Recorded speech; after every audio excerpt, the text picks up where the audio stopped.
जय हिंद। नमस्कार दोस्तों, आप लोगों का बहुत बहुत स्वागत है आपके अपने चैनल सूर्य साइंस क्लासेस यूपी 36 पर।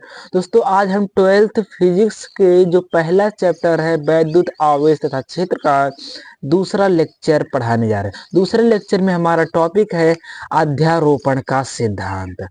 आज हम समझेंगे कि अध्यारोपण का सिद्धांत क्या होता है, इसके नियम क्या होते हैं, इसका सूत्र क्या होता है, इसको हम पूरा विस्तार से समझने वाले हैं।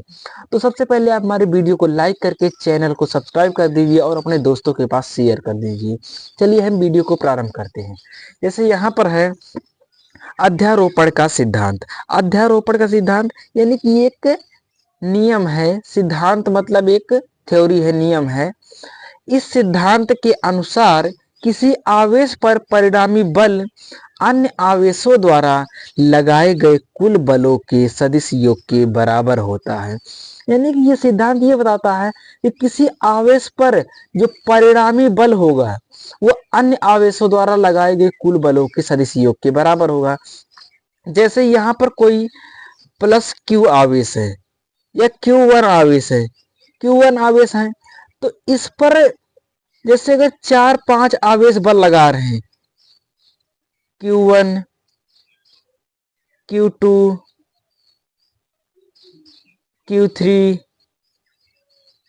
Q4, Q5, यदि 4-5 बल जो है वो 4-5 आवेश जो है यदि वो बल लगा रहे हैं तो आवेश पर यानी कि आवेश पर Q0 पर लगने वाला जो परिणामी बल होगा वो सभी आवेशों द्वारा लगाए गए कुल बलों के सदिश योग के बराबर होगा।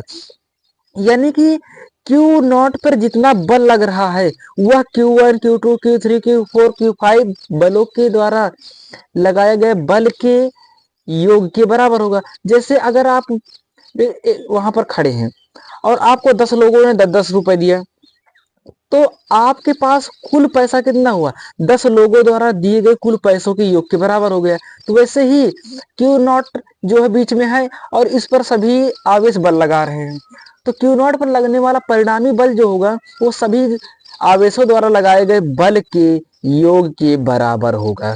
तो इसका हम सूत्र निकालेंगे। जैसे Q0 पर लगने वाला कुल बल यहाँ पर लिखेंगे Q0 पर लगने वाला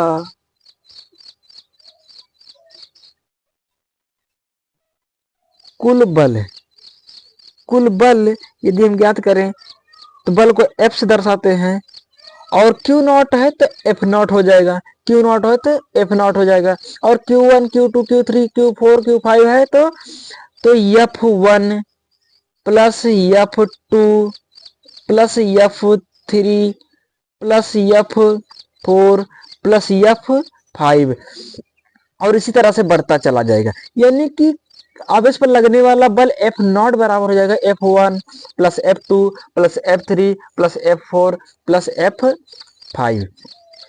अब देखिए जो F है, F का हम कूलाम के नियम से अगर बल देखें यानी इसका सूत्र देखें तो हो जाएगा F बराबर Q, F बराबर K इंटू Q1 Q2 अपान R स्क्वायर।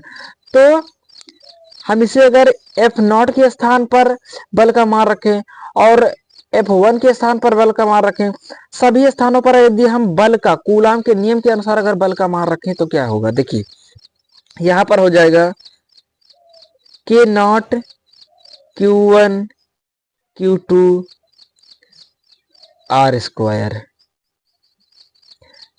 बराबर K1 Q1 Q2 R square plus में K2 Q1 Q2 R square. दोस्तों इसी तरह से बढ़ता चला जाएगा, यानी कि K का मान 1 है, 2 है, 3 है, 4 है, ऐसे होता चला जाएगा, बाकी ये सब वही रहेगा। तो दोस्तों आपको पता चल चुका है कि अध्यारोपण का सिद्धांत क्या है, इसको हम कैसे समझ सकते हैं और इसके सूत्र क्या होते हैं, आपको सब कुछ पता चल चुका है। अब मिलते हैं नेक्स्ट वीडियो में नेक्स्ट टॉपिक के साथ। तब तक के लिए धन्यवाद। जय हिंद, जय भारत।